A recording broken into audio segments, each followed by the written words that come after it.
Welcome everyone to Science Society, and of course, a special welcome to you, Dimitris. It's such an honor to have you here and that you took time out of your busy schedule to come here. It's really an honor and pleasure. I'm really looking forward to our discussion. And yeah, as I said before, we start. Since you have like a summary slide about your kind of CV, we usually ask the question to our guest speakers, how, if you look back at your life, like how do you think, like what triggered your interest to go into research? And was it like a childhood dream experience, some museum trip, a book, or was it something later on that just, that you followed this path of research? Thank you. Yeah, no, thanks, Katarina, for the kind invitation and good afternoon or morning or evening, everyone, depending on where you are. Thanks for popping by. Um, I think I was always somehow I had an inclination towards abstract thinking a little bit and how our abstract thoughts made in our brain. So this was the main thing, which led me to do two things in a sense later in life. Study mathematics first, which is what I did for my PhD. And there is a slide, if you go to the second slide of my presentation, on the bottom right corner, you see the Department of Applied Mathematics and Theoretical Physics in Cambridge, here in England. It's a funny shaped building. It looks like a stadium kind of thing, which and has a grass rooftop, the green part that you might see there. Anyway, I studied math there because precisely, I was interested in, how do we form abstract notions and abstract spaces and think a little bit, far, far from for reality. But then, because that was really the question, I wasn't, let's say, uh, feeling fully satisfied, although I love math a lot, fully satisfied with just playing around in abstract, theoretical, philosophical, let's say, spaces away from reality. I really wanted to go to neuroscience and really pin down basically the biology and the principles from information processing that lead to things like I said, like abstraction, like rules, like what is context, like how do we form maps and hierarchies in our brain. So that was really the motivation. It still is till this day. Yeah, thank you so much. It's really interesting, I think, to learn first kind of what the motivation of different scientists is here, and yeah, what triggered kind of this interest, because in science most of the time things don't work, and then sometimes they do. And you need a lot of motivation and persistence, I think. So that's why it's so interesting and also important to learn. And um you worked, at the University of Cambridge with Pinotsis focus, and then at Peter Grindat. Did you in the University College London, and with more people, that how did that help you, or how, because I think like a lot of times these collaborations kind of mold people. Like, was it, how did different people kind of influence your work, or did you influence them? Was that kind of part of an important part of your path to work with these different people? Yeah, I was lucky in the sense that I had the opportunity to work together with very good scientists, top in their field. Like you said, people Focus in Cambridge, who is one of the most of the top-cited mathematicians, and then with Carl Friston, who is again I think is a most cited neuroscientist alive, and then Miller at MIT later, and Pete, like you said, Pete Greenrod from Oxford. Anyway, each one of them gave me, you know, different. I got different lessons and different examples and different things that I try to assimilate and combine in my way and still use. So, for example, from my math career or and education, I with Pete and focus, etc. analysis, I got the persistence, let's say, and the patience needed to do theory and to play with math. And I also got some flexibility in terms of thinking and not being and using different tools, different software, different theories from physics, for example, or math or computer science. So that's one thing. And then from my the people I worked with in neuroscience, which was completely different in the sense that it was a big step in my career. I got, of course, some other skills because neuroscience is very different from doing research in math. So, for example, you need a deep understanding of experiments, of even how to test your hypothesis, um, that try to decipher and basically shed light on the complexity of the brain, which is very very special organ, right? It's nothing like the abstractions and the reductionism that we use all the time in physics. Also, it's more collegial than the usual career of a mathematician, where work is done in isolation. In neuroscience, it's about teamwork and being very friendly and collaborative and working together with and communicating with psychiatrists and people, like I said, who do experiments, doctors, biologists, psychologists. So you need some other sort of, let's say, abilities or capabilities there.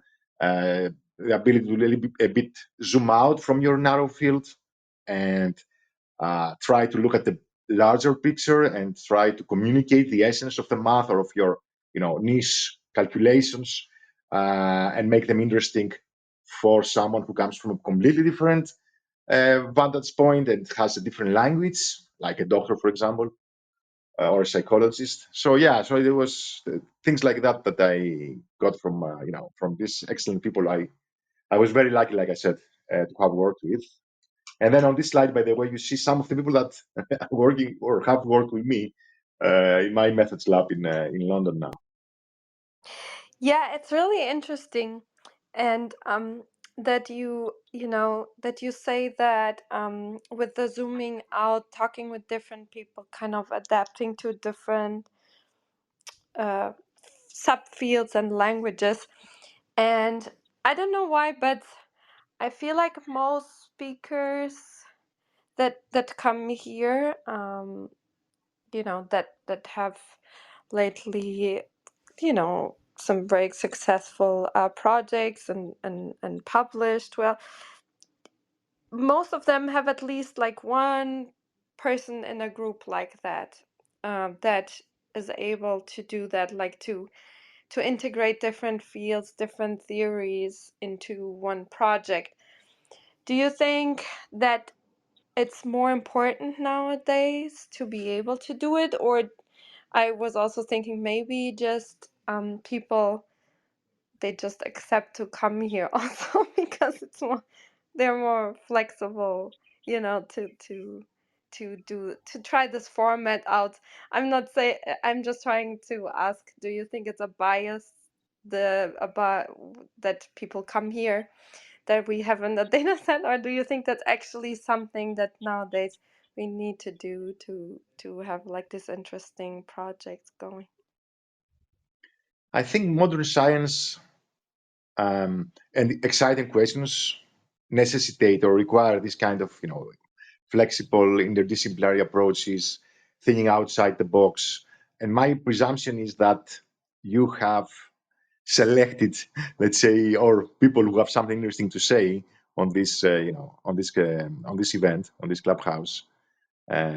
So maybe there is a small bias there that by the mere necessity to talk about a topic that would appeal to a larger audience, your speakers have this sort of threat, because it's only by being, like we said, interdisciplinary and zooming a bit, being able to zoom out and form coalitions between different branches of science. It's only then that you can try, and solve some of the modern problems that would interest a larger audience. Yeah, it's interesting. I kind of had the same thought process. And just one more question, because I think it's kind of right now, before we dive into your research, because I think it's kind of relevant right now. How much do you think this type of zooming out and to solve big problems will still happen by humans, That's not or the end of the story, oh I think. Sorry, did you, because it was cut no, a bit. oh, I'm so sorry. No, the zooming out to solve big questions, right? Or big puzzles. I think partly it's half of the story. Zooming out is needed. It's definitely needed for a good, Yeah. let's say, uh, talk to a larger audience. But I don't think that this is the only thing we need Yeah. today. As you can imagine, I guess everybody Yeah. would agree with that. I think the other half is either great technology, and this is how our society tries to sort out open questions and challenging questions, or deep thinking, which sometimes we tend to not think a lot about that. So I would put forward that we need also some, deep ideas, some going into a little bit depth. So not only, breadth, but also depth is also important if we are going to solve things that haven't been solved before. Yeah, exactly. I agree. And how much do you think AIs and technology will play a role? I'm asking because we had a few guest speakers that starting doing that, like even the title of their work was, collaboration, human AI collaboration. And then the other thing is, because I'm asking, there was a recent UN big meeting where experts of different fields trying to solve like humanity problems interviewed like the 8 most advanced AIs to solve like big questions. Like, I feel like we are doing this already without having talked enough about it. What do you think also for your work? How much will we still think, and should we still think Yeah, more? that's exactly very good intro to the talk here. By the way, that's exactly how I have framed it. Because, like you say, it's a very prevalent approach. What thinking, okay, if we use powerful machine learning algorithms, a big data, for example, and powerful technology, yeah, we'll do miracles. And that's again true to a large extent. But my argument, and also because of my math background that I mentioned earlier, right? And my mathematics and physics, let's say, education. I think we need, again, technology cannot solve everything, can solve many, many things that we had no idea how to solve in the past. But my, let's say, thesis here in this talk will be that to make progress, even in technological advances like brain computer interfaces that I will talk today about, we need deeper understanding from the point of view of physics and math, uh, complementing technology. Technology is not enough. Even if we have the best tools, technological tools, for example, from interacting with brain activity, things like what Neuralink is trying to do, for example. Even if we have that, this is not the end of the story. We will not solve the problem. We will not, for example, interact and change and the way thoughts are generated in the brain. We won't treat patients with neurological diseases and disorders. We won't uh, optimize or help um, humans and the human brain achieve its best performance, if you like, by just putting a computer next to it and saying, okay, let's leave AI now do the job for us. Yeah, I think, I think that's really good introduction, and I agree. And let's start to dive into your work. I'm sorry, that's a free time took so long. But yeah, the stage is yours. Basically, everyone, please access the slides that are pinned on top of the room. And yeah, thank you so much. Thanks, Lorena. And I would say that we are already in the talk, let's say, if one wants to say it like that. So I will skip a couple of slides. So we really, to tie what I'm going to say now with what we're just discussing. So let's go to slide 5 very quickly. So today I will talk about brain-computer interfaces, and on this slide, I have put some key figures in terms of development of BCIs. But I will not go really and review this now. I will go to slide 6, which says challenges for BCI, and it really follows up on what we were just discussing, which is, let's say, take this sort of technological applications, brain-computer interfaces, right, BCIs.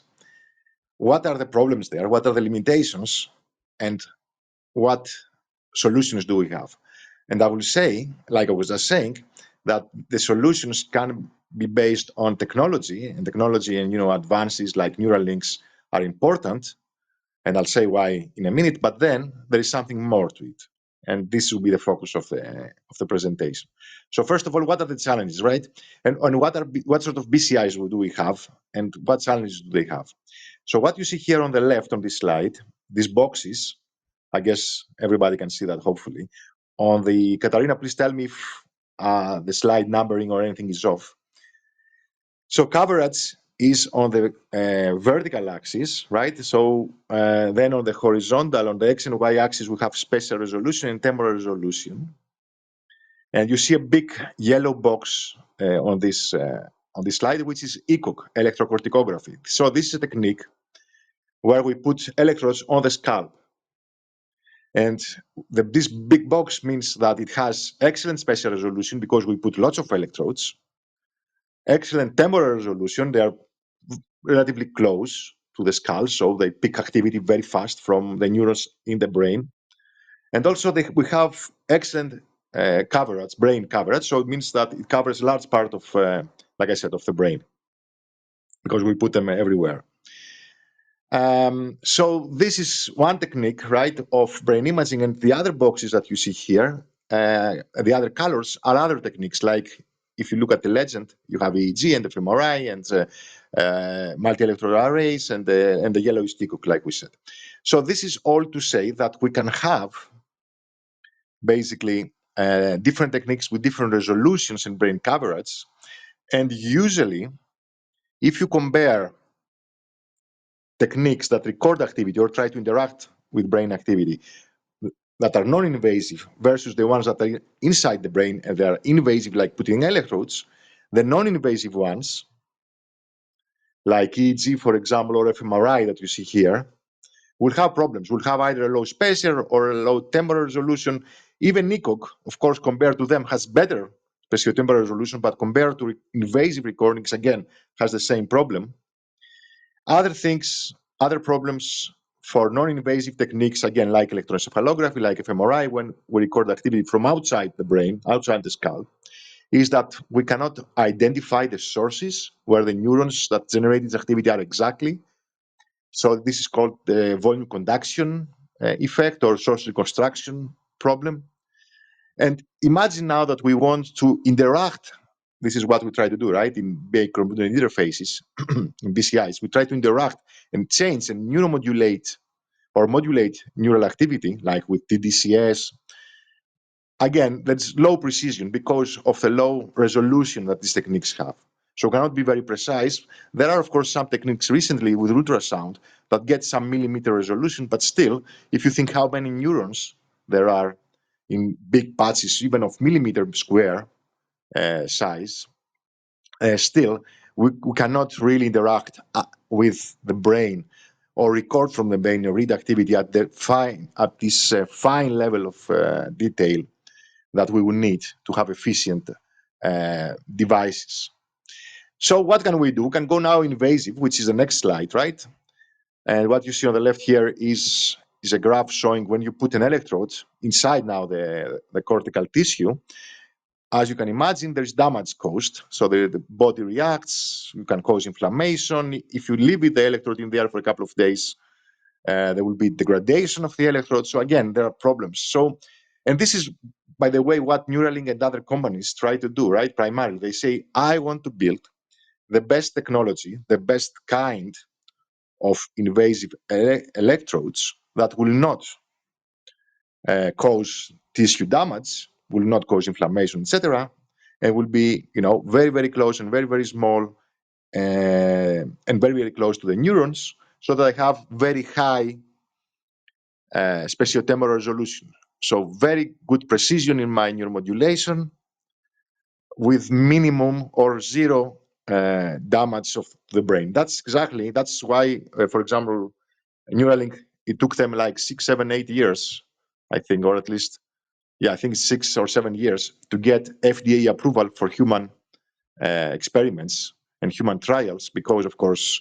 they needed to show that they have good technology, good electrodes that don't damage and don't cause, any side effects to the people who are going to try them, to the humans who are going to try them. So that's basically how the community, or many people, try to come up with solutions to this very, very hard problem, right? Of brain decoding, of neurostimulation. I will say that even if we solve this now, and even if we have answers to these challenges that I talked so far, there are more challenges to come, which is slide 8 now. And there is a challenge that we can never mitigate, we can never avoid, which is the immense biological complexity of the brain that we're trying to, to record from, to read, but also to interact and, like we said, modulate. So we do not, if we want to, let's say, have efficient readouts of brain activity, I think this sort of questions that I have here with the bullet points on slide 8 are important, right? We need to know, what are we measuring?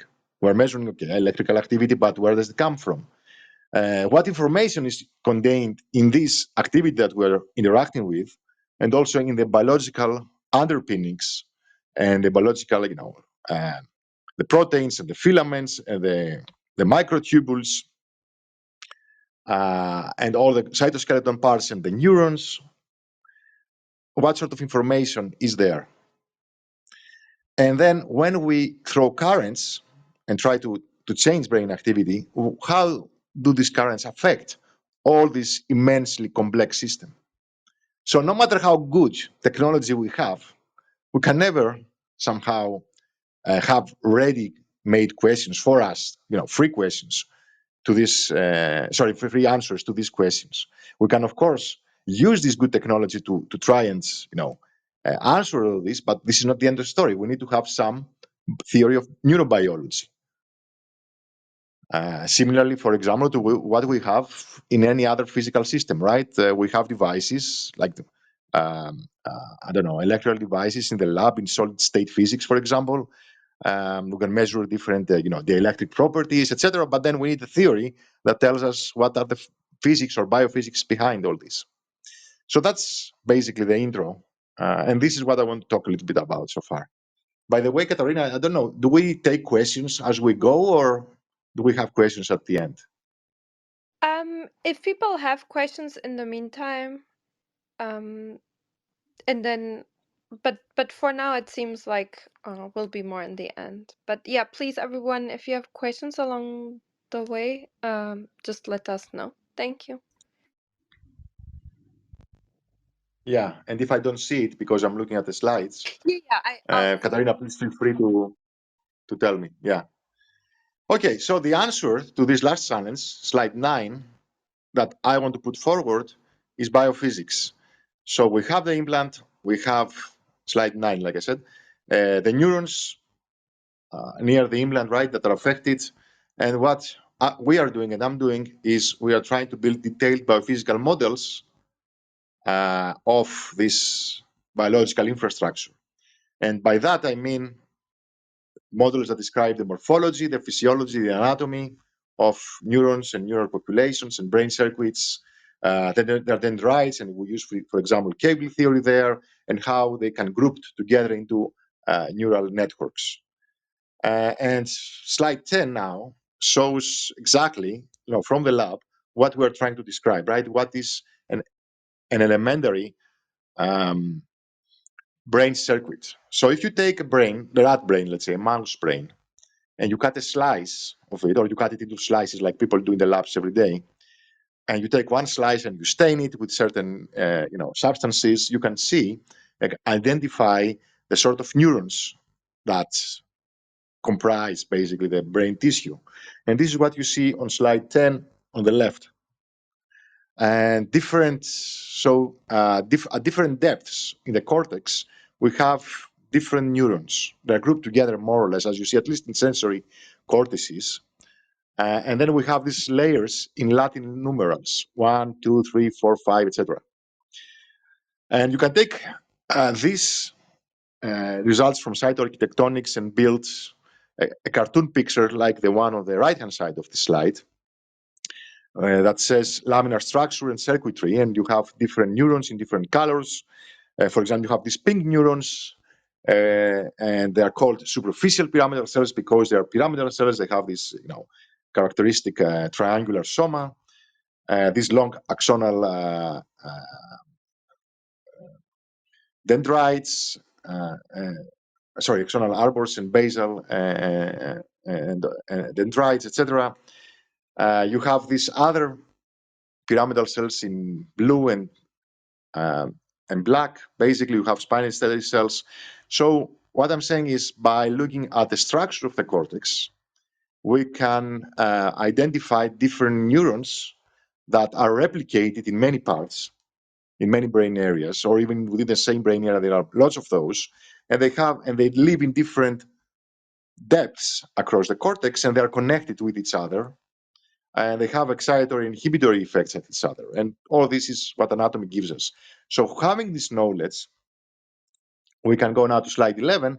We can build biophysical or neural models that describe precisely this structure. If there are, for example, columns, meaning some sort of homogeneous spatial arrangement of neural populations, we can describe these different neural types, meaning, okay, there are different geometry, size or location or orientation, and then there are effects, and then, basically, if there are neurotransmitters, so how do they respond to incoming inputs, and what sort of outputs do they produce? And this will relate to the ion channels on neural membrane, and also to whether they are targeted by different neuromodulator systems, dopamine, for example, etc.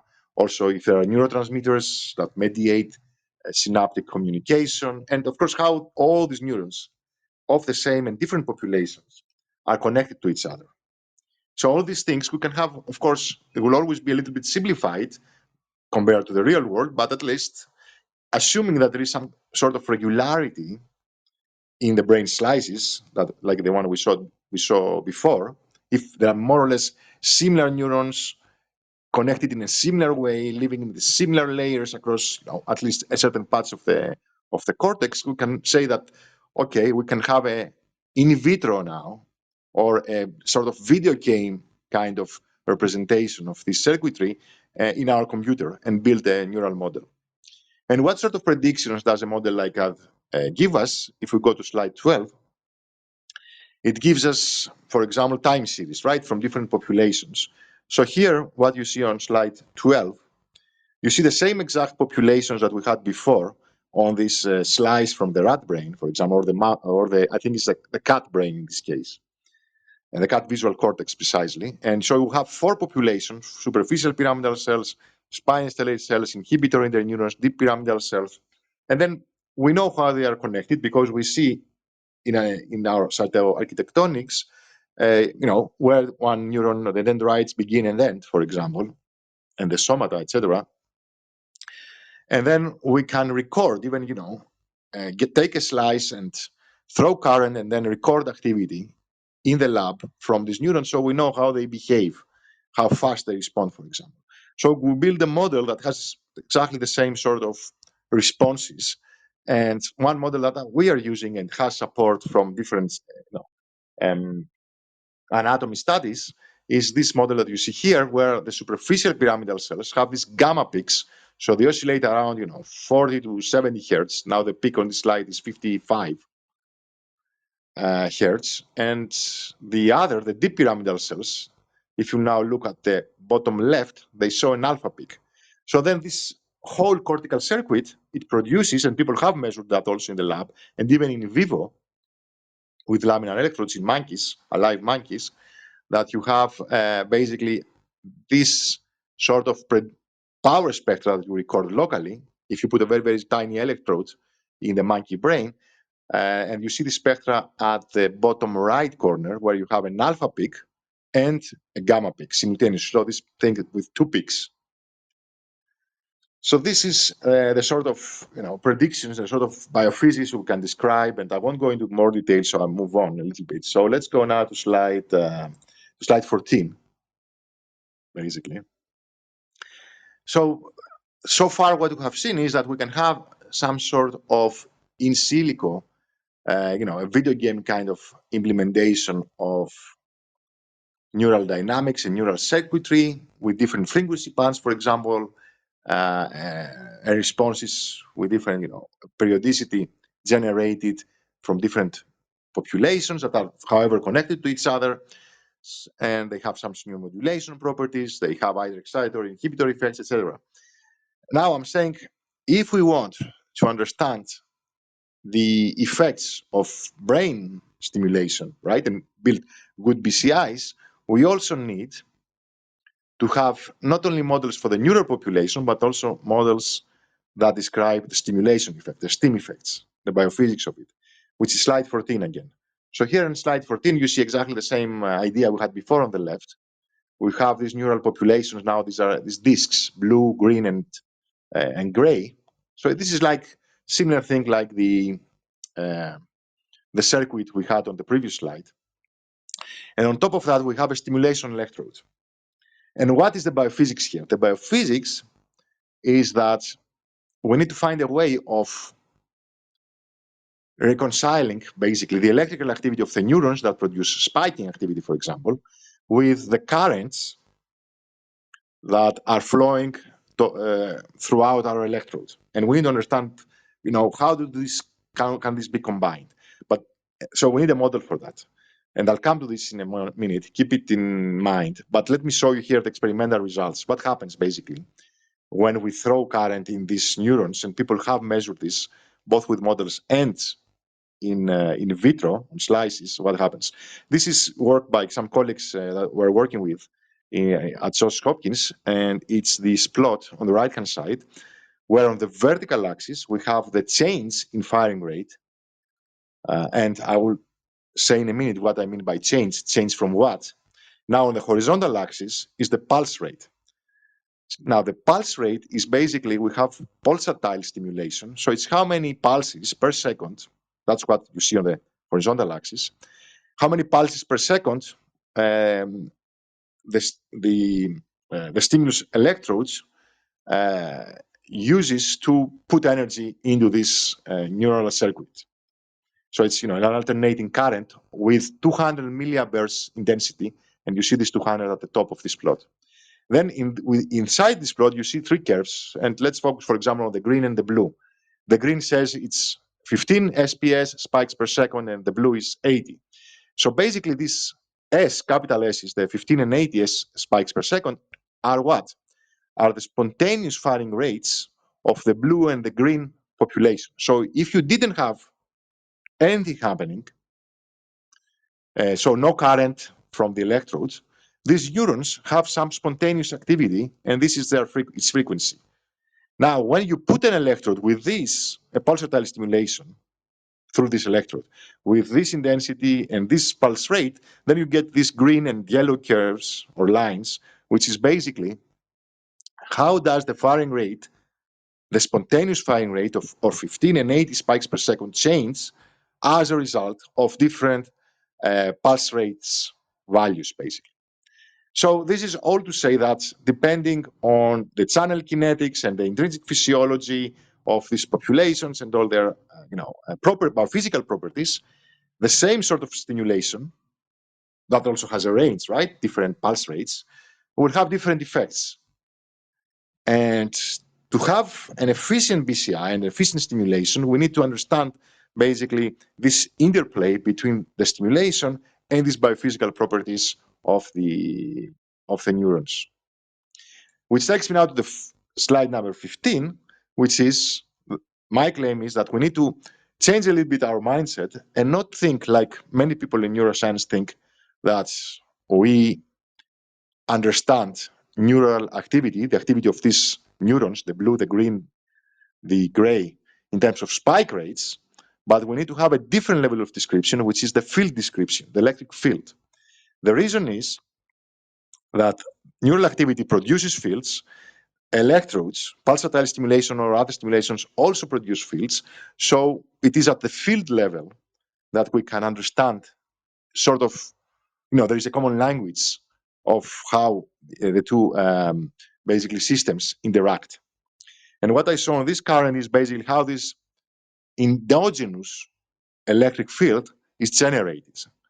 So basically you have the membrane and that separates the extracellular from the intercellular space, and you have lipids and ions entering through and exiting the neurons through ion channels. So there is some discontinuity basically of the extra electric field that gives rise to this extracellular field. And then once you have the electrodes, it has also this current flowing inside. So this has a different mechanism that relates, of course, for example, to the material from which it is constructed, etc., etc. So I'm not saying it's a trivial thing, but still it also produces a field, and then these two fields interact. So slide 16 now is saying that, and this is our work, that very simply, if we know the sources, if we know the neurons, we can calculate the electric field of a neural population. In the same way, from school, you might remember, if I know Newton's law, I can calculate basically the gravitational field and gravitational force, which is what you see, the similar equation from school, from high school. You see on the right-hand side here. On the left-hand side, this figure shows us the predictions of our model for the electric field. So basically, we have these neural populations, and you remember the neural model we had before. And on top of that, we use electromagnetism to get not the neural activity per se, but the corresponding electric fields. And this is what you see on the vertical axis here. And then on the X and Y axis, you have the location, so the position in space, and the time. On slide 17, I won't say too many things because there's some math here, it doesn't matter. But again, what do I have? I have a model of neural activity for this slice that we saw earlier. And on top of that, I have another model for the electric field. And the assumption is that I assume, that I have, a cylinder around its neuron, and then this defines some sort of extracellular space. And then I can do some math and predict neural activity, which is slide 17. So to sum up slide 18 now, just to emphasize this take-home message, that to understand BCI, we need to understand the interaction between electric fields, and to understand that, we need two levels of biophysical description of neural activity: the spiking level, the neural level, and the electric field level. Now, okay, let's see if there are any questions and I have missed something. No questions so far, but from the audience right now. But so I think it's really interesting what you're saying, and there has been a few recent publications that the shape of the structure basically plays a very important role for the activity of the brain, like on a larger scale, but probably also on a smaller scale. How does that play a role in your model too, or are you going to add that basically that the 3D structure, because I guess it's a feedback mechanism, I would probably say. There's a chicken and egg problem there, but if first the 3D structure basically influences a lot of the activity patterns, or if the activity patterns shape the 3D structure in the end. Like, it goes both ways, I would say. But what do you think about that factor? Yeah, I'll come to that. Shall we also invite Nima from the audience, and then I'll take both questions. Okay, yeah, Nima, What please do you go think? ahead. Hi I got a everyone. message from. Yeah. Thanks, Dimitris. I have a question about conductivity in the page 17. What about conductivity? Is it about electron conductivity or hole? Or thanks for your description about that. Sorry, electron or what? Or holes, or something that have a positive charge, something like a neutron, something like protons, and in fact, um, in some kinds of fields, we haven't just electron for conductivity. In this slide, what about conductivity? What do you mean about conductivity? Is it electron conductivity or something else? Yeah, okay. So I made the note for both questions. Let me go first to the first question, Katarina's about basically structure, right? And how this affects. I hope you can hear me. Yeah, I lost the. Hello? Hello? Yep. Can you hear me? Ah, Yeah, sorry. yeah. I thought because something happened on the phone here. Yeah, so yeah, structure, right? And how much structures plays a role. By the way, what you said that it fits back, it's not trivial. I believe that. Our theory supports that, but it's not trivial how this is done. And even if this is done in a feedback fashion, I'm not saying that, of course, dynamics and structure relate, right? We know, for example, default mode networks and eigenmodes in the brain measured with fMRI, for example, etc. Yes, of course, there is this connectome story, but does it happen at the microscale, for example? Does it feed back and affect neurodevelopment, for example? Yeah, all these are open questions. I have an idea. Maybe we'll come to that. I do believe that the electric field plays a role there, and there are results from biology supporting this. Now, does this, by the way, cover your question about structure, I'll come also in more detail in a second. So, yeah, let me preempt what I will say by saying that at the micro scale, the connectivity structure, that's what I will show in a sec, plays a role for recalling, for memory recall. So to store and recall and use and control, let's say, information, yes, structure is also very important. And I'll say that in a sec. And again, structure is formed, in my theory, is a byproduct of electric fields.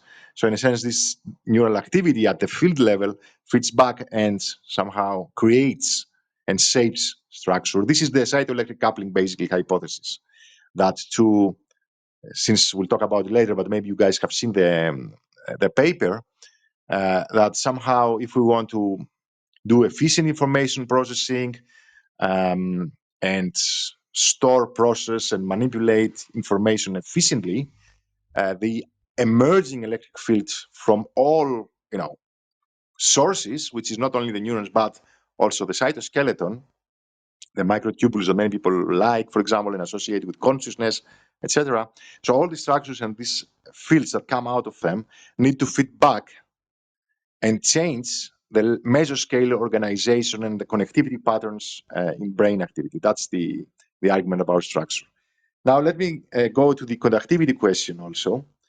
So what we assume here, right, is we take a biophysical model, which comes actually, I have on slide 17, the motivation comes from the heart studies of the heart. And basically we have, two spaces, two areas that have distinct conductivity. So in a sense, the properties, the resistance, that an electron would find, or an ion would find while propagating, differs. That's what defines these two spaces. So inside and outside the membrane, you might remember the picture earlier, or you can look at slide 17. There are different, basically, different proteins, different lipids, different substances. So you expect how easy it is for ions and electrons to propagate will differ, and this is crucial, and this is the sigma E over sigma I basically factors in the first equation on slide 17. So yeah, it's both ions and cations, if that's what you are asking. Okay, so let me go back to the structure question then, and go to slide 19 now, and think about what exactly are the neurons that generate these electric fields and that store memories and thoughts, etc. And there are several ways to, which are also described in our paper, to record those neurons. So you have optical imaging, immediate early gene expression and optogenetics, you have electrophysiology, and in the interest of time, I won't go and tell you about what is shown on this slide. I will tell you rather about slide 20 now, and summarize it quickly by saying that we can identify and manipulate these memory neurons. So these neurons that have thoughts inside, we can see exactly which ones they are, and we can find, for example, how they are connected and how different memories correspond to different patterns of these neurons and different connectivity and structure, like you said earlier, Katarina. And basically the same thing, maybe let me move on to slide number 21. So it's this, going back to Katarina's question about structure, that is these connectivity patterns, how neurons talk to each other, right? Which is not only anatomical, it's not only anatomy, but it's effective connectivity, basically. It's how they talk. So it's this, the patterns or the structure in the dynamics of a population. So what you see here is the top and the bottom row, you have two different inputs, right? You have two different memories, let's say. So it's, as I say, on the vertical axis here, again, slide 21. So you have mnemonic stimulation, and then you have different neurons being activated. So different patterns or structures in the neural dynamics you record. So the blue one and the red one, because different neurons are co-activated and basically in different succession, for example. So memories live in patterns, and there are many processes that basically underlie the formation of these patterns. So you can think, for example, you take a rat, you put it in a cage, so it sees the visual space around, so the space around him, it's input one, it's the cage, the white cage, for example, the white box. So it's input one, and then it forms a memory of the white box. So it's a box, for example, where if you put the rat, it's going to get food. And then you see this co-activation of the blue neurons. And then when you put, again, the rat in the same box, these are return back to life, basically.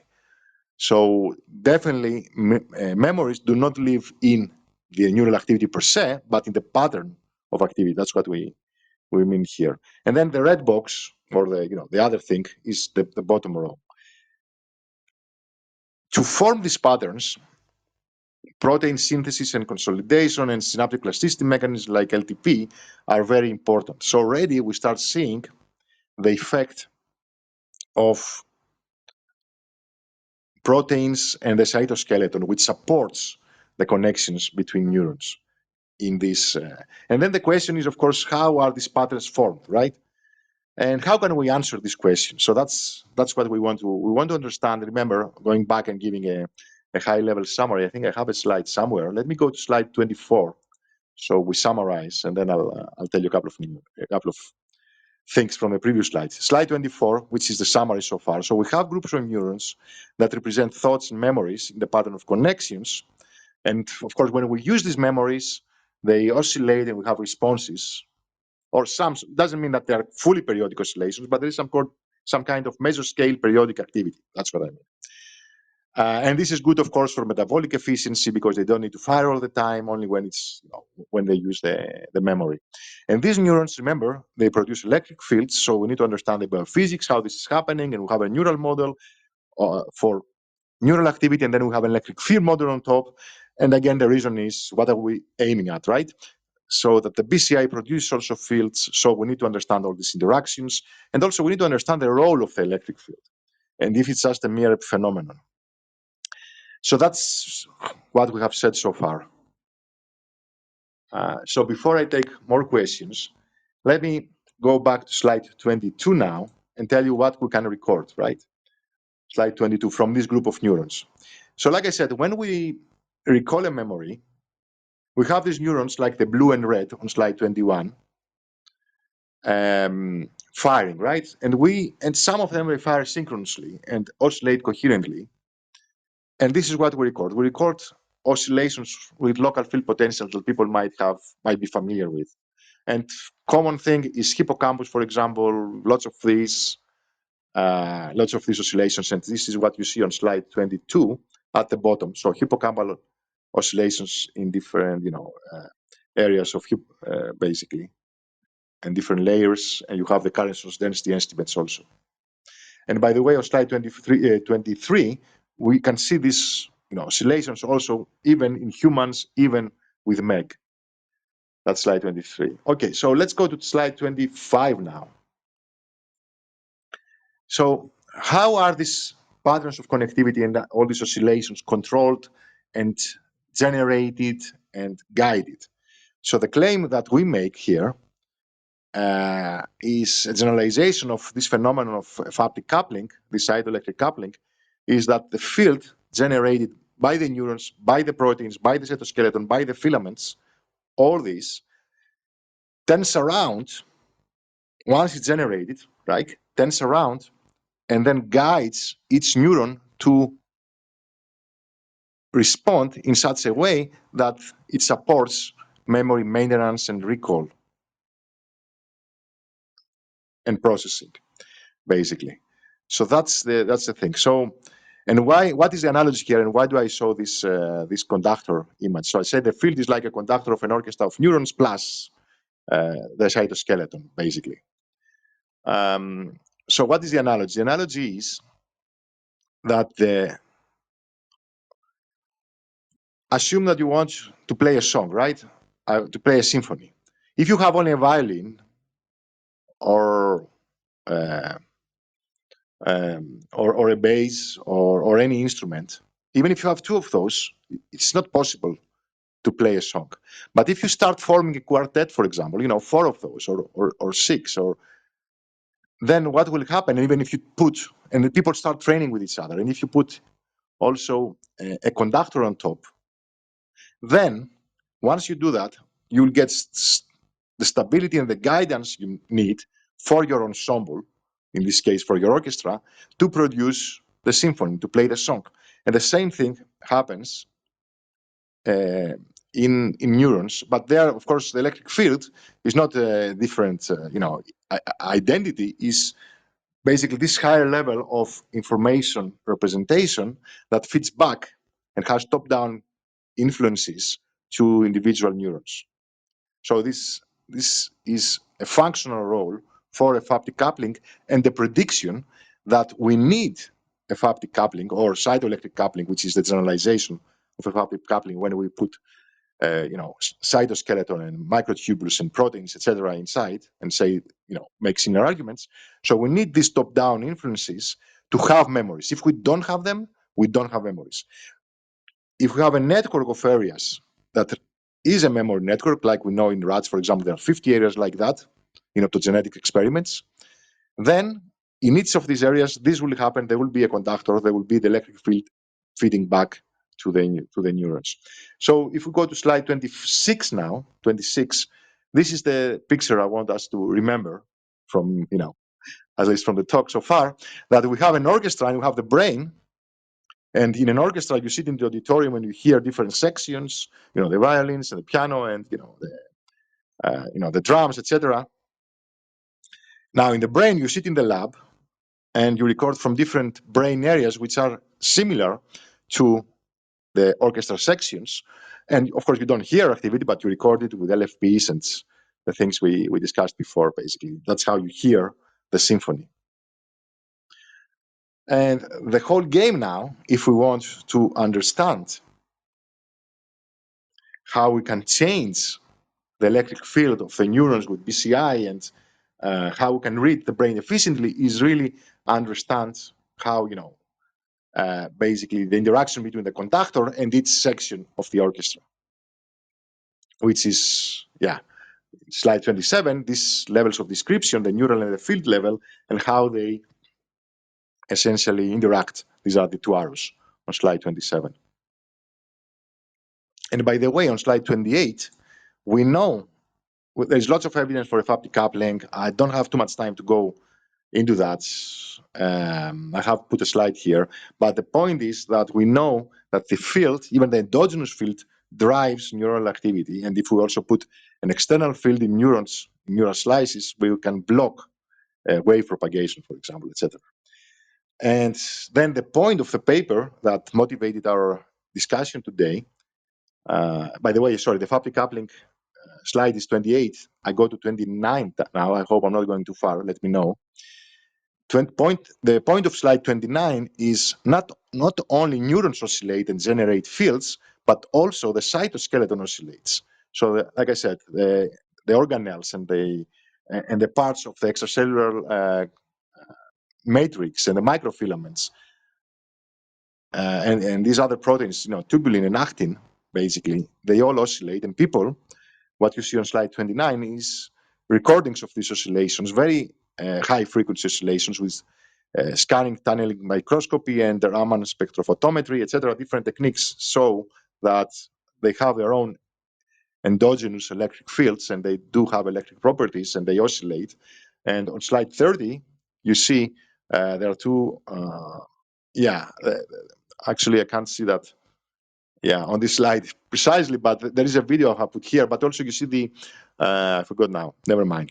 Sorry for that. But you can see on the figure that around these filaments and these microtubules generated by different proteins like tubulin here, there is an ambient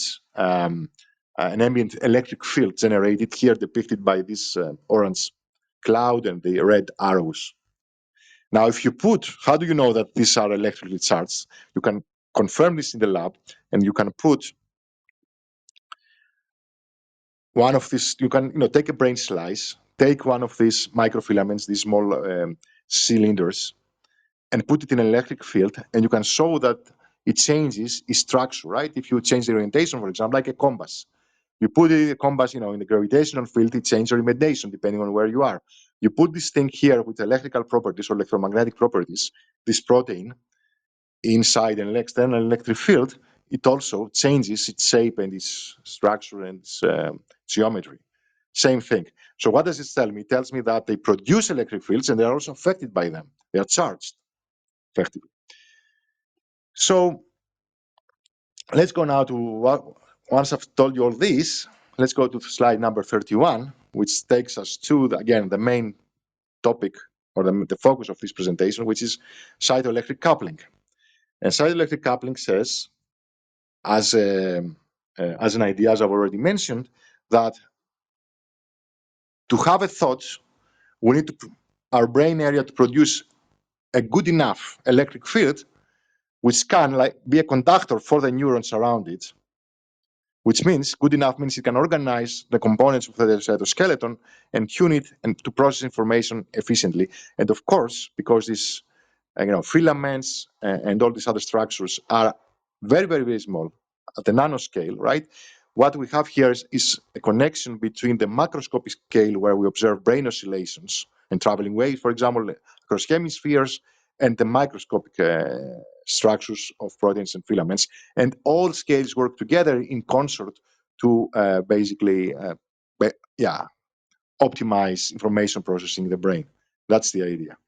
I think that's another good point for me to take a break, and then maybe we'll have a little bit of more time to wrap up.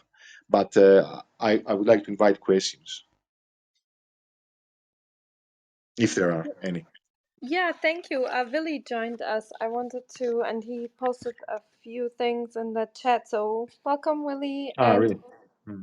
yeah, and then also Dr. Shah, you might have some comments or questions. So yeah, feel free to unmute and yeah, thank you. Yeah. Dr. Shah, please go on. Sure, thank you. So thank you so much, Dimitris, for your wonderful work. And I was wondering to ask you because you mentioned about the, I mean, as I saw that you just put the B cells there as a memory cells, and you mentioned about the pattern. And I was wondering because when we just we have a comparison between the healthy and fibrotic tissue, and also you mentioned about the photo initiator and photo pattern. I was wondering what might be your comment about the fibrotic tissue and how we can apply your hypothesis for that type of tissue, because we have lots of materials nowadays. They are actually biocompatible materials. I see. Yeah. We have any other question before we come to this? I could take also, or is there anything else? Or I'm checking also the chat. Yeah. If you want to collect questions, yes? Collect the questions. Then I would say my point. Thank you for giving us a new perspective. And as I understand it, and I'm not in neuroscience, so I'm overwhelmed by the new facts and could not fully digest all the stuff. But with your metaphor of the conductor, you might, create interesting new research perspective and experimental questions. And after all, new models. How my first question is, how do you perceive this? How is the maturity of having a new model? Because it's a difference to have a new observation and a collection of very valuable observations, or then coming to a model, from the metaphor to the model. This is my first question. The second one is, how do you relate possibly to Michael Levin and his interest in bioelectricity? And the last one, the third, is because on a slide you start with oscillating stuff, yeah, and it reminded me of the wonderful properties of coupled oscillators. What's going on? Yeah, maybe down to the finer structure you just mentioned on the last slides. I have to go there to have the name for it. You know what I mean? Probably these scaffold structures in the single neuron. What's it called? I'm scrolling down here. Do you know what I mean? The sub elements of the neuron, so to speak. Yeah, that they have to be inspected more closely to understand Yeah, the what's really filaments you going mean, and on. the microtubules and these things. Yeah, Yeah. exactly. The micro, that was what I was searching for. Sorry, microtubules and so on.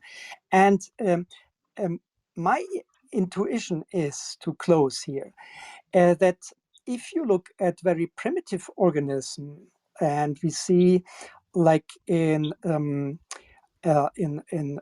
multicellular organism, but with not much brain, not central nervous systems, and they have say 100 feet and something like this, yes, then these oscillations make a lot of cognition and adaptation for the organism.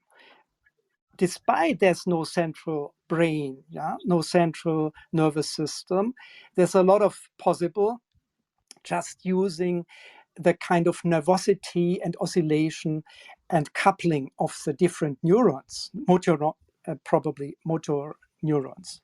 Yeah, and so going from this very archaic model of a primitive organism to what a central nervous system is, maybe it's still rather the same, that from the environment you have in the sensory organs, of course, this kind of transversal waves of stimuli, then translated, of course, in electrical signals.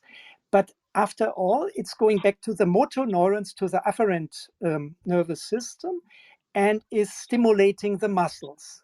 And then the loop is closed with the environment. And if you look with this loop perspective on what's going on, maybe this could be combined with the oscillation, the importance of the oscillation phenomena, because then we might find that the computing of the brain is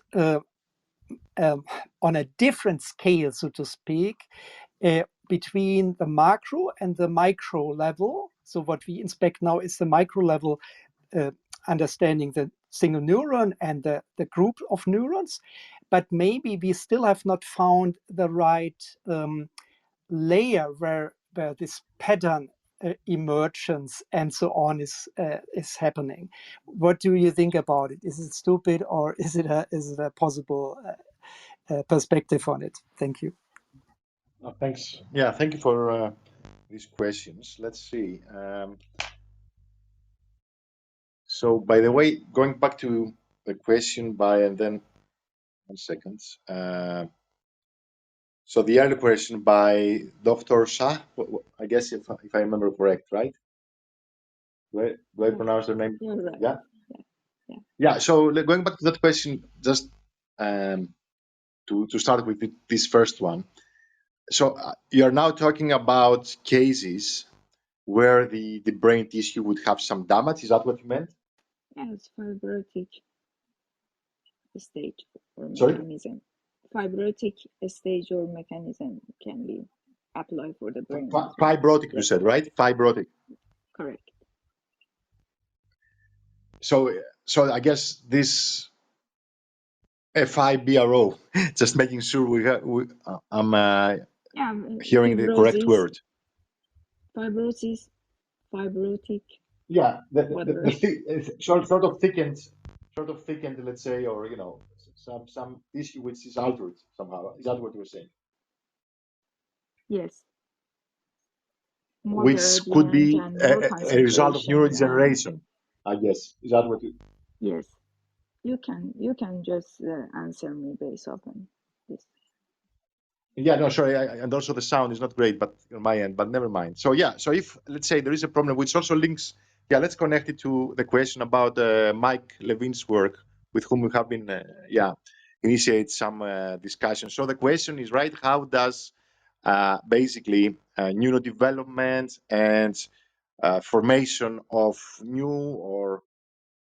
or the decay, or the formation of new brain tissue, or the decay of tissue in for example, in fibrosis, how would this affect basically, the electric field generated, or what would the role be of electric fields in this whole process? So the link to Mike's work, Dr. Levin's work, and our work is the following: is that we both emphasize the guiding role of emerging electric field for neurodevelopment and for the structure of brain tissue. And at the same time, of course, if there is degradation, right, if there is decay, again, or if there is an external field, for example, applied, then this would lead to abnormal tissue development.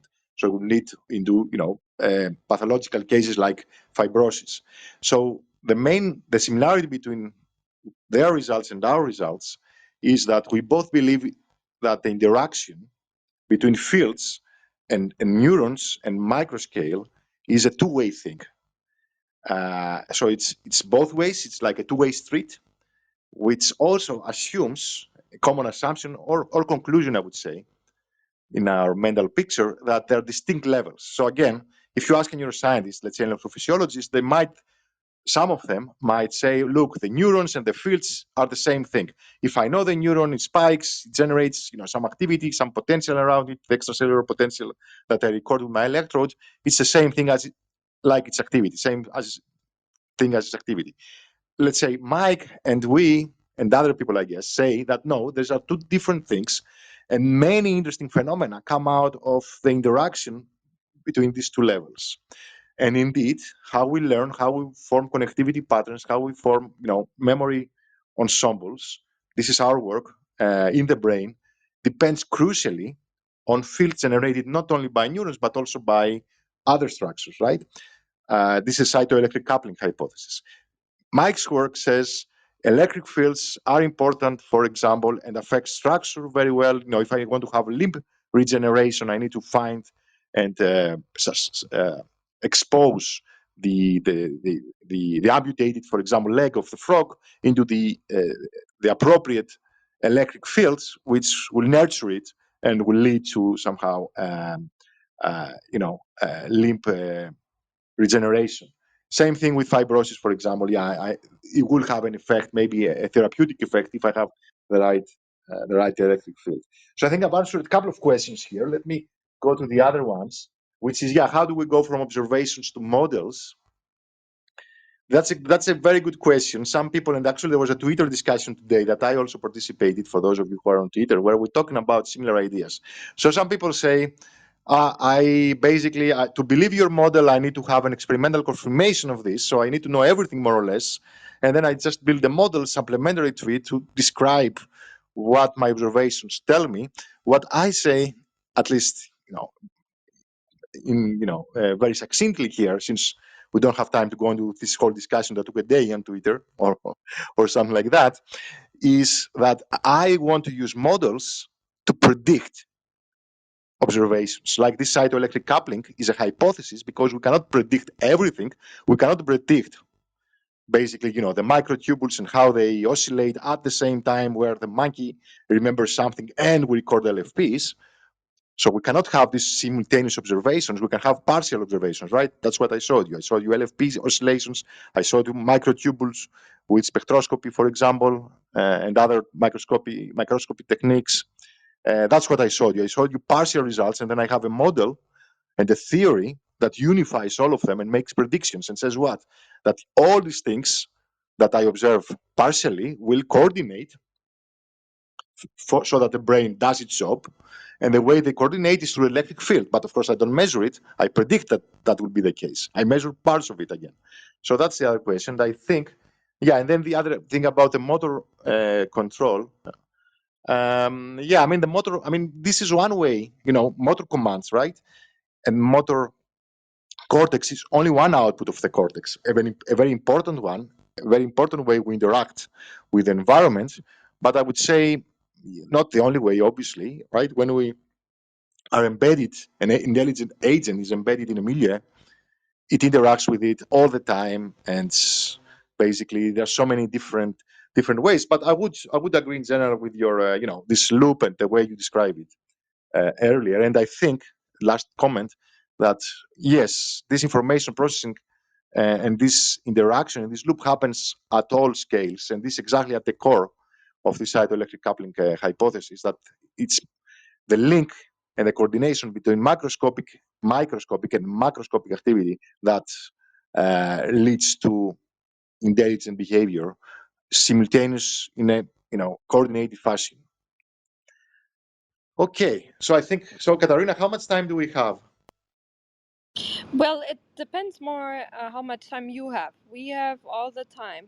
It's just we don't want to Okay, I'll abuse. talk for another couple of minutes. Yeah. Just wrap up the slides, and then if there are more questions, we can continue for a little bit. Okay, so what we have done in a recent paper in cerebral cortex. So, by the way, in this cytoelectric coupling paper, I don't know if it's on Google Drive, but we describe lots of evidence from biology. We describe Mike Levin's work, for example. We describe cognitive neuroscience evidence, other ideas from electrodiffusion and mechanotransduction and other stuff to support this hypothesis. Now, what I'll talk in the next couple of minutes and summarize very briefly is a different paper, a mathematical paper in cerebral cortex, which gives some actual evidence from data and math for these effects. So what are the main effects? Let's go to slide number 34. What I want to show you now is some graphs, some plots, some stats Let's put it like that, although it's not only stats, it's also plus theory and math, but we don't have time to go into all the details. For this claim, right, that the field is a conductor. So to prove that, I will show that the field is stable, like a conductor is stable, sort of stabilizes the behavior of the musicians, and also guides them. So the field also guides them. So these are the two things. And very quickly, I want to show you some plots that show that, right? So how can I do that? If we go back to slide 32, what do we have? We have a neural model, basically. So you see here a patch of the cortex, and different colors correspond to different levels of depolarization, different blobs, different waves of activity and levels of activity that go up and down, because different colors are different levels of activity. So some parts are more excited, more red, some are less excited, more blue. And that's one model we have. And then we have the other model, like from magnetism, the electric field model. So we have these two. So what can we do now? We can fit the models to data and get basically estimates of neural activity versus field activity. That's what more or less we did. And then we can test whether the field is stable and guides. It's like a conductor. So slide 35 shows the first result, shows it's stable. Very simply, I have data from a memory task. I don't have time now to tell you all the details. It's on slide 33, but it's a very simple memory task. The monkey has to remember a location on a screen, basically an angle. That's all it has to remember. And then what you see here on slide 35 in yellow are correlated trials for the same memory. So when the monkey remembers, the same thing, location on the horizontal axis, for example, that's what I saw here, I see what are the electric fields that I record and what is the neural activity that I record or predict from my model, basically, because I cannot really record separately these two things. I record LFPs, obviously, or spikes. So you systematically, across all memories and across all electrodes, we found that the correlation, let's say, percentage, right, the number of correlated trials was higher when we used fields. So fields were more stable, more similar across trials compared to neural activity for all electrodes and for all memories. And this is what we saw here. For example, the other plot at the bottom right of the slides is the percentage electrodes with significantly more correlated EF estimates compared to activity estimates, neural activity. And then on the horizontal axis, these are the bars. On the horizontal axis is the Q locations, and I have 6 locations here. And on slide 36, we have another indication of stability, that the field is more stable, right, like a conductor, than neural activity through decoding and confusion matrices. Very quickly, that there is higher decoding accuracy when we use fields compared to neural activity. That's so somehow information is preserved and there's more information in the field estimates, so the decoder works better. And then the last thing, or more or less the last thing, is slide 37. Where is the guidance part, right? The guidance part says, does the neurons, the neural activity fits to the field or the field to activity? So we do Granger causality, and we have a variant here that we came up with, which is special Granger causality in space, because remember, these interactions are almost instantaneous at the speed of light. So the blue and the red are the activity to field and field to activity, and you see that the field to activity, the red bars here, these are the Granger causal estimates for the field to neurons on the vertical axis. On the horizontal axis, we have time here. And basically, you see they're much larger. The red bars are 1 order of magnitude. They are, between 0 and 8, and the blue ones are between 0 and 0.1. So the influences from fields to neurons are much larger. So it means that there is information, there's guidance from them to individual units. And then the last example, basically, the last result about guidance is on slide 38. And I'll focus on the right-hand side plot here, where we have computing the dissimilarity matrices. That's what you see from representation similarity analysis for fields and for neural activity, and only from different areas here, right? From FEF on the left column, on the right column is SCF, And what we find on the plot, you see the deviations. So the similarity of similarity matrices, this is given in the rightmost plot. The rightmost plot, if you look, it says deviation between FEF and SEF dissimilarity matrices, and there are 3 bars for electric field, for LFP data, for neural activity. And interestingly, the only significant deviation, so the only data that showed us that information was similarly stored between areas were obtained when we used field estimates. So this means that there was similarity in the field representation of memories between areas, significantly similar representation between areas. So again, this means that somehow the fields, it's not the neurons per se that spike, right, that we said earlier, but it's somehow at the field level that information is stored and maintained and is similar across areas. So the fields have this guiding role. That's the last argument. So slide 40 is my last one, where you see these references, and this brings me to closure, I think, for this presentation. Thanks for your for listening and your questions, and we can have more questions if there are any, for a little bit. Yeah, thank you so much for for this really interesting insight you shared with us, especially that thing, that last information piece, that fields um, are very similar between different areas. I think that is a very interesting key that kind of contradicts kind of a little bit.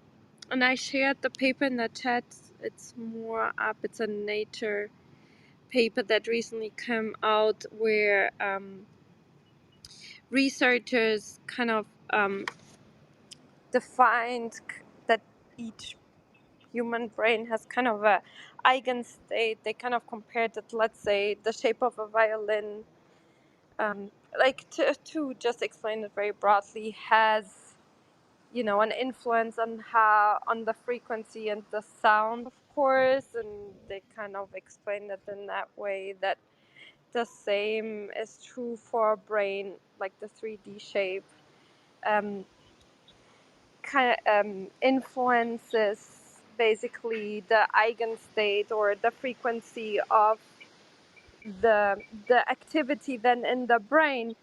And would you agree that the fact that fields recordings are similar in different regions, would you kind of think that this supports this finding or contradicts it? Because the 3D structure of different brain regions is different, but the overall 3D structure of the brain is the is one, right? So would you think that the big scale 3D structure of an individual brain is kind of what defines this field activity?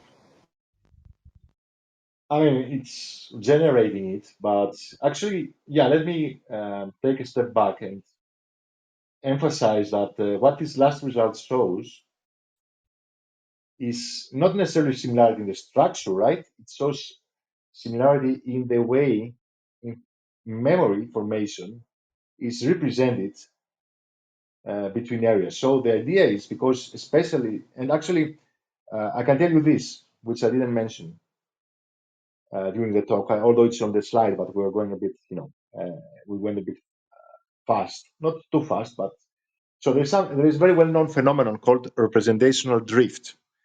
It says that even in the same area, for the same stimulus and the same animal, not different people, same subject, from trial to trial, the neurons that store information, store a memory, vary.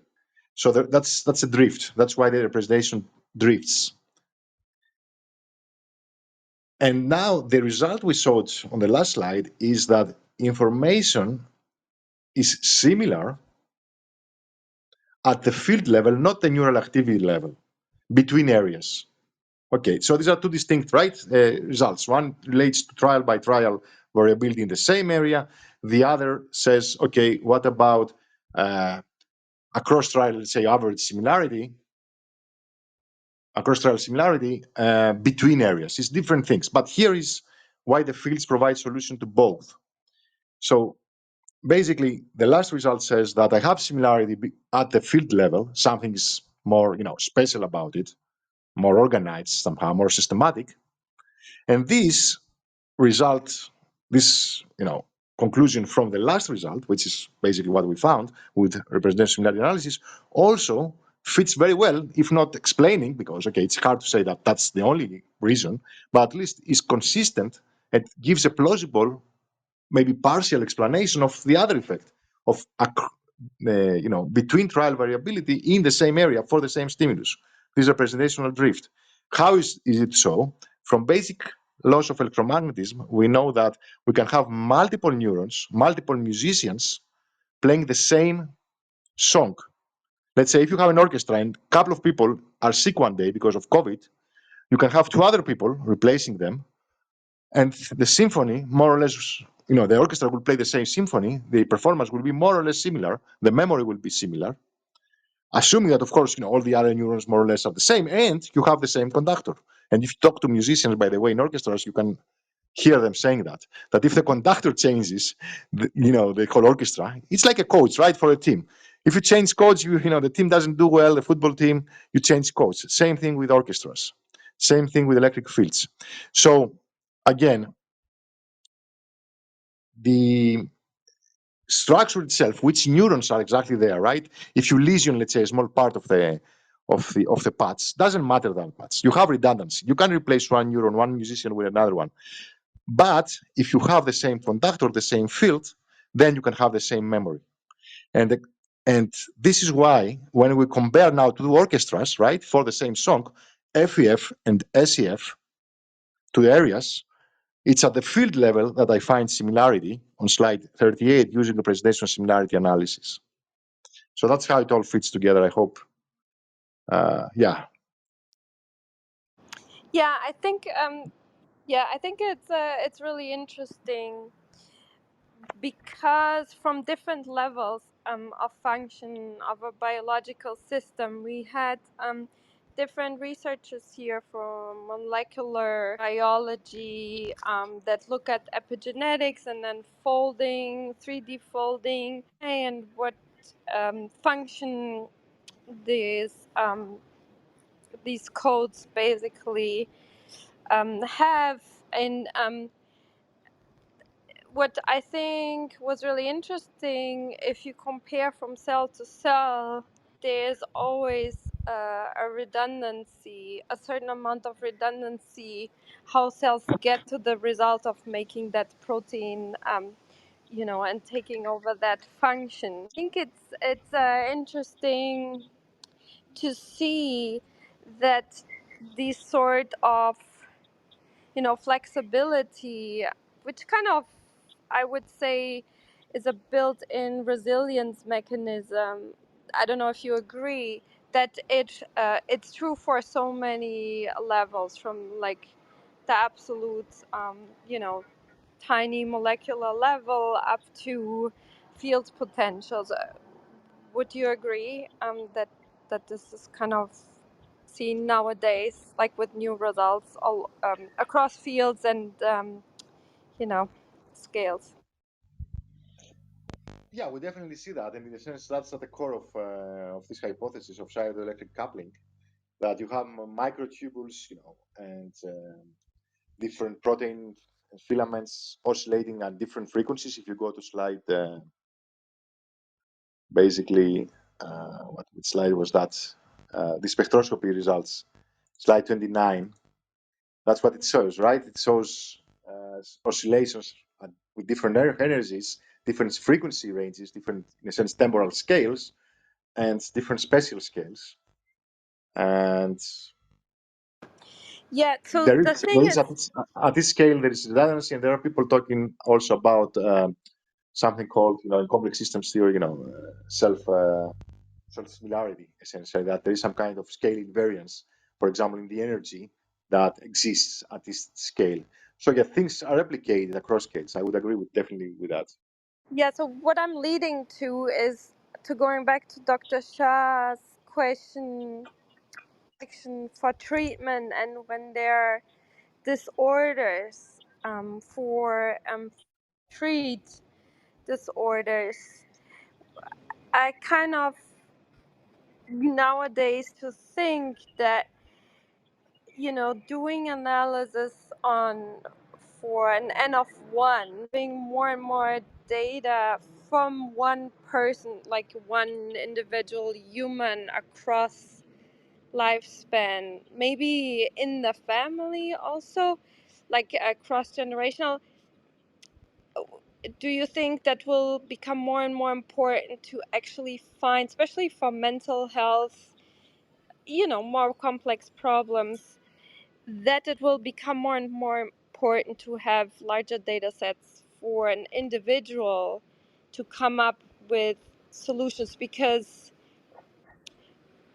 if a certain redundancy exists in different cells in the same organism, I think the different underlying mechanisms that are kind of faulty, that lead to disorders, will have a way bigger redundant, like it will be so different for different individuals. The symptoms will be maybe depression or whatever it is. But do you think we can still have the approach, this is Alzheimer's, this is depression, and this is the pill? Don't we have to in the future generate basically an individual assessment? Do you think that the data like that nowadays we can predict that in the future?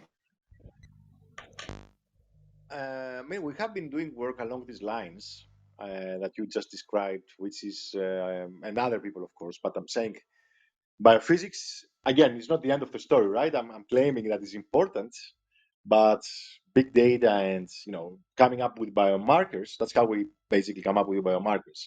We have a biophysical description, then we collect data from multiple subjects, and then, of course, we use machine learning techniques to do some subtyping, for example, predict interventions, understand drug effects.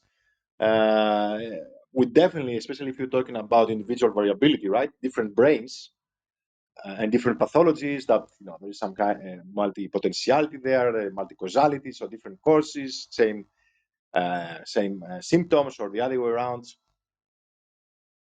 We need to find patterns in large data sets. My point is only that to come up with meaningful biomarkers and have efficient use and generalizability of our results with machine learning algorithms, to achieve that, we need to have the right sort of data features. And to my mind, one big, let's say, promising uh, space when we can look for such useful biomarkers is in the space of biophysical model parameters, because we are describing a biophysical uh, basically system, which is the brain.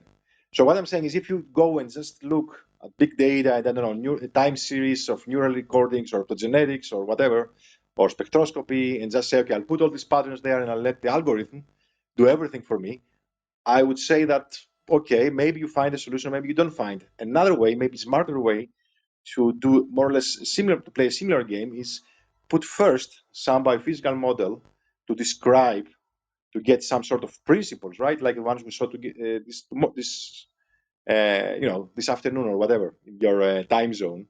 Um, so, for example, what is the electric field? Is it distinct from neural activity? How biophysics of neural sources generate different fields? How these things interact? How populations interact?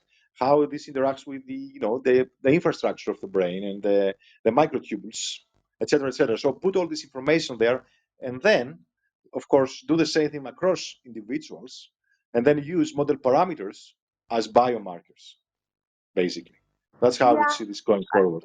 yeah, I understand that, but basically, I agree that this will be helpful. But my question is basically by using data sets and a lot of individuals. I know right now we don't have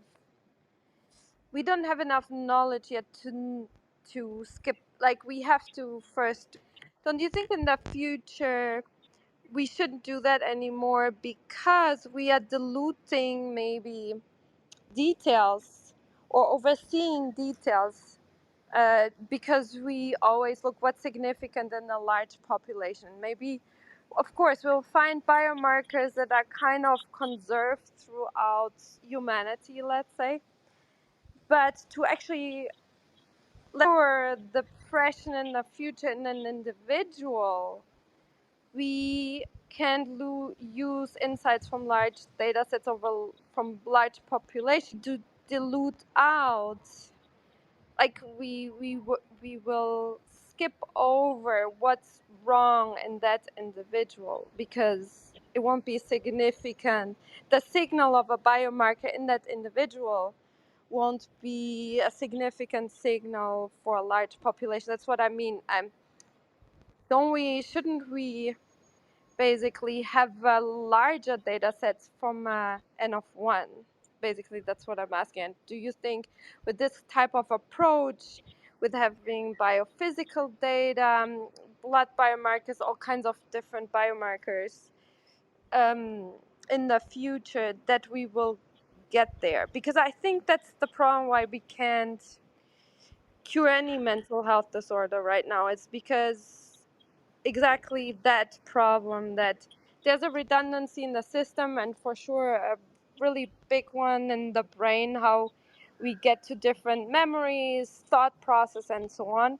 But those variations will be actually the key for each individual. Those variations will be the key to actually, let's say, cure a mental health disorder in the future.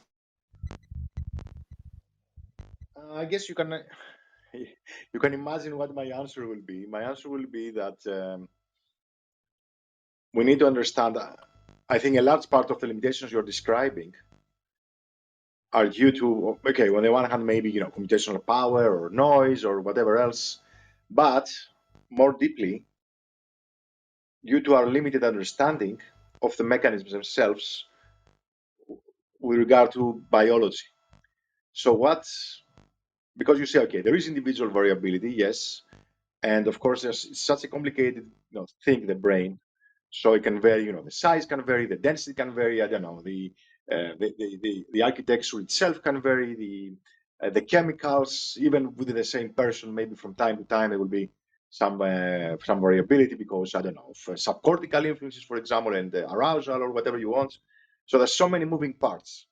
Still, we all have a brain, right? We all have two hands, two eyes, a brain with certain areas, certain similarities. There is something preserved, some cyto architecture, some brain topography, they're same things. And this is not because we want to see similarities, it's because there are similarities. And the reason to my mind that there are similarities is because there are certain constraints that biology and evolution has to observe, like metabolic constraints, right? Minimize wiring length, as we all know.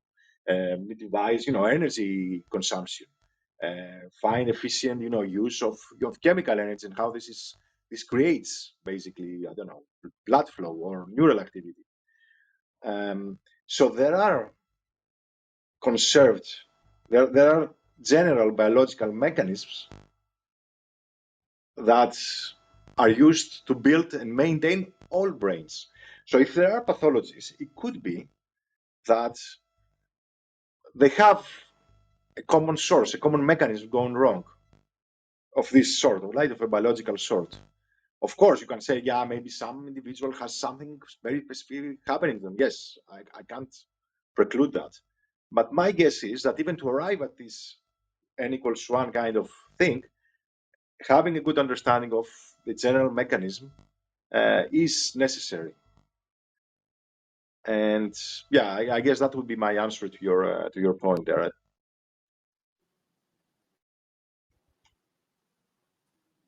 Yeah, very interesting, Dimitris. If I may speak Of again course. shortly, because I also have to leave. Then we have a long session today, but it's super interesting, and it reminds me to the phase of the fascination like 30 years ago. I'm now in the 50s when I heard about Gerald Edelman's neural group selection and something like this. Was very fascinated, and it's long ago, and now we might have a new paradigm in, if I understand it right, it might be a kind of Copernican turn if you see that the role of the neuron is much more liquid and less static. And very concretely for the BCI, the brain-computer interface, if I got you right, the people might still looking in the wrong direction, or using kind of plugs which are totally incompatible with what's really going on in the brain, because you have this just let's call it electricity patterns. And so to be fixated on neurons to connect with some computer interface is somehow not the best idea, probably. And if you have a hyperdimensional substrate of this 100 billion neurons and this trillions of dendrites, and this is oscillating permanently as long it is alive, and you have the idea that it's all about using this substrate, like a substrate, a medium, to use the resonance, kind of resonance oscillation effects and so on. Then you have new ideas also in healthcare. That's my thing I want to connect with Katharina. In the last days, I read about using psilocybin, if I pronounce it right, this psychedelic drug for anorectic patients. And we have this new interest in psychedelics to heal depression and so on. And if you understand the brain with this new perspective, then it's much more plausible that if you create such a new kind of biochemical surroundings for the whole brain with the psychedelic chemicals, then it's kind of a reset effect, so to speak, very primitively. And so it might really be for healthcare very interesting to go on like this. What do you think about it? Yes, I mean there is research done by I'm trying to basically remember the name of a colleague who was actually here at the UCL. Yeah, Robin Carhart Harris, I remembered it. Who has looked into the effects of psychedelics and this sort of changing the energy landscape, if you will, of neuronal populations. That's why, for example, people, report, I don't know, hallucinations, right? They report basically some parts of their cortex after getting the drug. They behave as if they are recalling memories that were not there, that were never formed from the usual way from a stimulus.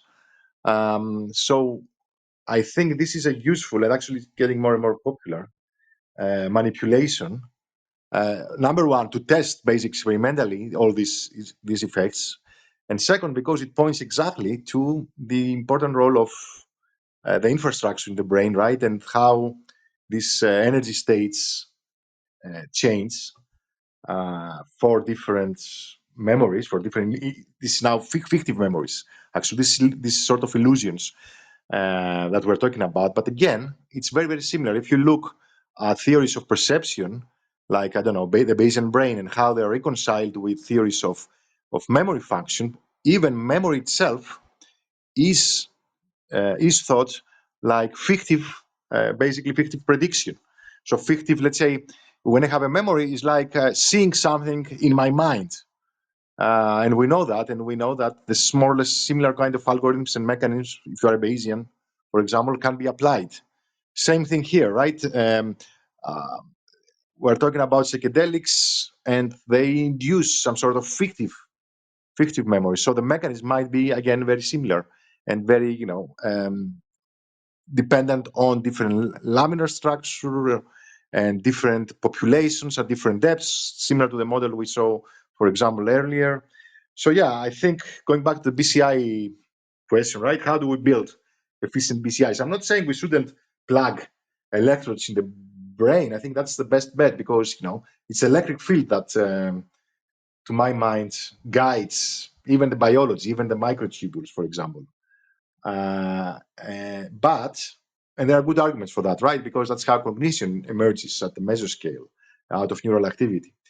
But still, to really make them efficient and have efficient interactions, efficient BCIs, we need to understand the biological origins of endogenous LFPs and how we can use BCIs to change them in case of a pathology, for example, back to the healthy state. That's how I see this field going forward, or at least I think indeed people have not put enough emphasis on that. Actually, I've talked to several BCI companies, and I haven't heard much progress in that direction. Thank you. And in the metaphor of this interface, it's maybe more like having a different protocol, because of course you have to stimulate at a certain point. You will stimulate neurons. Yeah, that's what else could you do? Of course, there are also ganglion and so on, but I don't question the whole endeavor, but that if you find what in a metaphor the right code to really communicate with the brain, this would be the real revolution, right? And I just want to finish here and quote Wissam, who is in the audience. And I was not so often here in Katharina's room, so maybe he's often on the stage. I hope so, because he's very competent. And just reading from his text chat, if he allows, he said, just to my point of the liquidity and the new perspective, or even Copernican change, how to look at the different layers, granularity layers of the brain. He says in the text chat, representational drift is ubiquitous. The evidence for this is building quickly. The field need to come to terms with this. It's a massive conceptual shift, but a necessary one. So just to the point of to have this new view, it's already in the making or in the spreading, so to speak, as if I understand Wissam right here. Yeah, and so thank you again, Dimitris, for being here with us. Yeah, no, thanks everyone and you, Will, for the nice, the interesting remarks and the questions. I'm happy to continue this also offline with any of you who might want, or if you have something you want to discuss or send me, I'm open to to talking more and thinking more about all these exciting questions. Yes, thank you so much, Dimitris. It was really a pleasure talking to you, and it was a real interesting discussion on very different levels that we had. And yeah, we wish you all the best for your research, that you get all the funding, but you probably don't need it. But because I think, the field of mental health and, neuro needs a lot of more discoveries, and so we understand ourselves, and yeah, to treat also different disorders. So thank you so much for doing this research, and we are really curious the future with you, because I'm sure we'll read way more, like a lot of more interesting papers from you. So yeah, thank you, and we will follow your path. Thank you, Katarina. Yeah, let's see where this takes us. Let's see. Thanks a lot for the kind invitation and your points and questions as well. Yeah. Yeah, thank you, Katarina. Thank you, Dimitris. Thank you. Thank you. Bye, Bye, everyone. Bye bye. everyone. And if you like discussions like this, yeah, you're probably already a member of this house, and we'll have tomorrow again.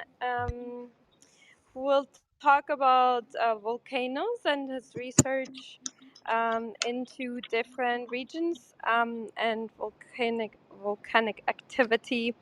It will be a very different topic, but I think it will be really interesting. And so I hope you'll back soon and enjoy the rest of your day, morning, evening, wherever you are. I'll close the room in 3, 2, 1. Bye, everyone. Thank you.